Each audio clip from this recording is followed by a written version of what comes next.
Shalom, selamat malam saya ucapkan kepada kita semuanya.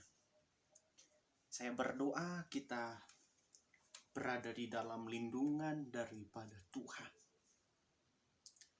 Kita bersyukur pada hari ini karena Tuhan telah menolong kita sepanjang hari ini dapat kita lewati dengan anugerah yang daripada Tuhan. Saya percaya bahwa apapun yang saudara alami saat ini, itu boleh terjadi atas izin Tuhan di dalam kehidupan saudara. Saudara yang terkasih, kita percaya bahwa di dalam kehidupan ini banyak hal yang kita alami, banyak hal yang kita hadapi. Tetapi kita percaya bahwa kehidupan kita tidak bergantung pada masalah maupun tantangan yang kita hadapi, melainkan apa tujuan hidup kita selama kita berada di dunia ini. Saya percaya bahwa setiap saudara pasti memiliki tujuan hidup. Namun seringkali tujuan hidup kita itu gagal di tengah jalan karena banyak tantangan maupun masalah yang kita hadapi.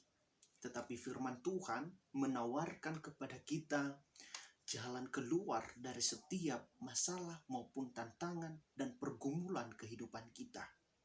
Saya tidak tahu apa yang sedang saudara alami saat ini, masalah apa yang sedang membebani saudara. Tetapi saya berdoa dari tempat ini, kiranya saudara menemukan jalan keluarnya dengan mengandalkan Kristus Yesus.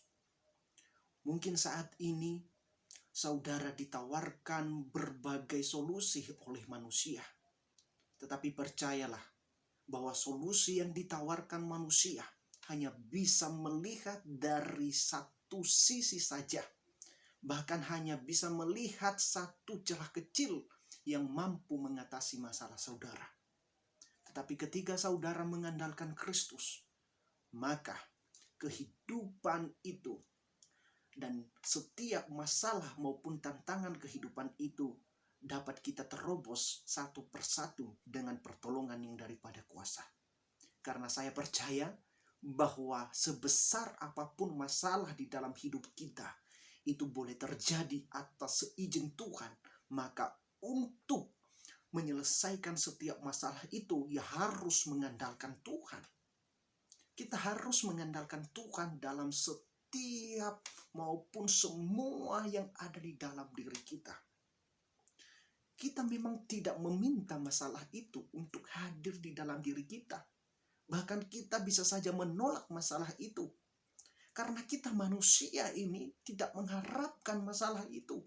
Kalau ada masalah itu akan menekan diri kita, membebani kehidupan kita. Bahkan kita bisa terpuruk berlarut-larut.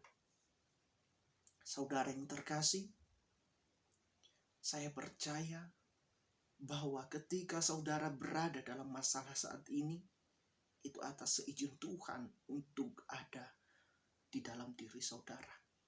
Ketika saudara hadapi semua masalah itu, ingat ada Tuhan yang bersama dengan saudara.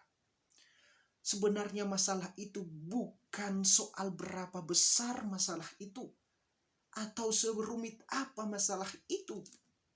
Tetapi saudara, yang terpenting adalah siapa yang bersama dengan saudara di saat ada masalah itu. Itulah yang terpenting. Jika saya bertanya saat ini, siapa yang sedang bersama saudara ketika menghadapi masalah yang begitu rumit, yang begitu besar menurut pandangan saudara? Jika saudara mengedepankan masalah itu, yakin dan percayalah, saudara tidak mampu melihat kuasa Allah. Saudara tidak bisa melihat jalan keluar yang ditawarkan oleh Tuhan. Saudara yang terkasih, kerinduan kita manusia selalu beringinkan tentang kenyamanan, bahkan hal-hal indah di dalam kehidupan kita. Saudara yang terkasih, hidup ini adalah babak-babak kehidupan yang perlu kita selesaikan. Setiap kehidupan memiliki episodenya sendiri. Ketika episode 1 kita mampu menyelesaikannya, maka kita akan diperhadapkan pada episode kedua, episode ketiga, episode keempat, dan selanjutnya. Sampai akhir kita menutup mata. Jika saudara sedang berada dalam masalah saat ini, ingat, saudara sedang menjalankan episode kehidupan Anda.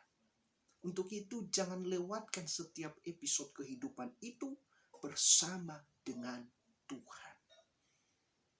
Saya yakin dan percaya ketika saudara mengandalkan Tuhan, ketika saudara mempercayakan semuanya kepada Tuhan Yesus Kristus, maka saudara akan menemukan solusi dalam setiap masalah itu.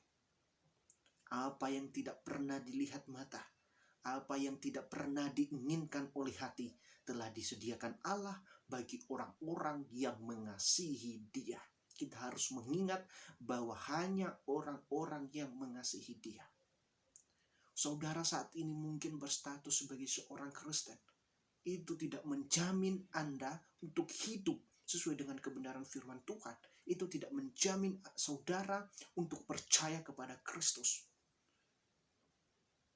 Karena kepercayaan yang sesungguhnya adalah iman yang secara pribadi. Iman seperti apakah yang ada di dalam diri saudara saat ini? Apakah iman saudara tertimpa oleh masalah, oleh tantangan sehingga iman itu secara kasat mata kita tidak bisa kita gunakan lagi untuk menghadapi masalah itu? Jangan sampai masalah itu menutup iman kita kepada Tuhan. Kerinduan saya saat ini kita mau hidup sesuai dengan kebenaran firman Tuhan. Jangan biarkan setiap tantangan di dalam hidup ini menghalangi kita untuk melihat Tuhan. Percayakanlah semuanya bahwa apapun yang kita lakukan, apapun yang terjadi saat ini, Tuhan memiliki tujuan. Karena Tuhan ketika menciptakan manusia, Dia menciptakan sesuai dengan gambar dan rupanya. Kita manusia ini adalah mahkota ciptaannya, diberikan tanggung jawab untuk mengusahakan segala sesuatu. Bahkan jika kita melihat saudara, bahwa keunikan di dalam manusia ini, dia bisa membangun hubungan secara spiritual kepada Tuhan. Saudara yang terkasih, kiranya renungan pada malam hari ini dapat memberkati saudara-saudari dan dapat menjadi keteguhan hati saudara untuk tetap percaya kepada Kristus dan mengandalkan Kristus dalam setiap episode kehidupan kita. Yakin dan percaya bahwa masalah hanya ada pada setiap tempat maupun waktu, tidak di segala waktu. Kita bisa merasakan damai sejahtera, kita bisa mempunyai sukacita, kita dapat mengucap syukur dalam menghadapi segala situasi dan kondisi ketika kita mengandalkan Tuhan. Saudara yang terkasih, mungkin pada zaman sekarang kita diperhadapkan dengan situasi yang tidak mengenakan di dalam diri kita, khususnya di saat-saat pandemi ini. Hubungan kita dengan sesama dibatasi oleh peraturan dari pemerintah, dan itu kita tahu bahwa itu bertujuan untuk kebaikan kita. Dan terlebihnya lagi, kita tidak dapat bersekutu dengan orang-orang seiman, kita tidak dapat beribadah seperti biasanya. Ketika pemerintah melarang kita untuk berkerumun, tetapi tidak dengan hubungan kita dengan Tuhan. Kita harus tetap menjaga kerumunan kita dengan Tuhan. Di saat pemerintah mengatakan distancing fisikal, distancing sosial, maka jangan dengan spiritual kita. Jangan sampai kita distancing spiritual kepada Tuhan. Ingat satu hal, bahwa hubungan kita dengan Tuhan akan menentukan apa yang kita lakukan di setiap harinya. Tuhan memberkati kita semuanya. Bapa dalam kerajaan surga, saya berdoa untuk setiap hamba-hambamu, anak-anakmu yang menyaksikan live ini, kiranya mereka tetap di dalam lindungan Tuhan. Jika mereka ada masalah, kiranya Tuhan membukakan jalan supaya setiap permasalahan yang mereka alami dapat terselesaikan oleh karena Tuhan campur tangan di dalamnya. Ajari kami juga untuk menghadapi setiap masalah di dalam kehidupan ini karena mengandalkan Engkau Tuhan. Biarlah kami selalu memiliki iman yang teguh di masa-masa yang sulit, di masa-masa yang sukar di dalam hidup kami. Ajari kami untuk berjalan di belakang-Mu, mengikuti arah langkah-Mu, tuntunanmu. Karena kami percaya bahwa apa yang Tuhan kerjakan di dalam hidup kami, itu sangat baik. Terima kasih Bapa, di dalam nama Tuhan Yesus Kristus. Haleluya. Amin.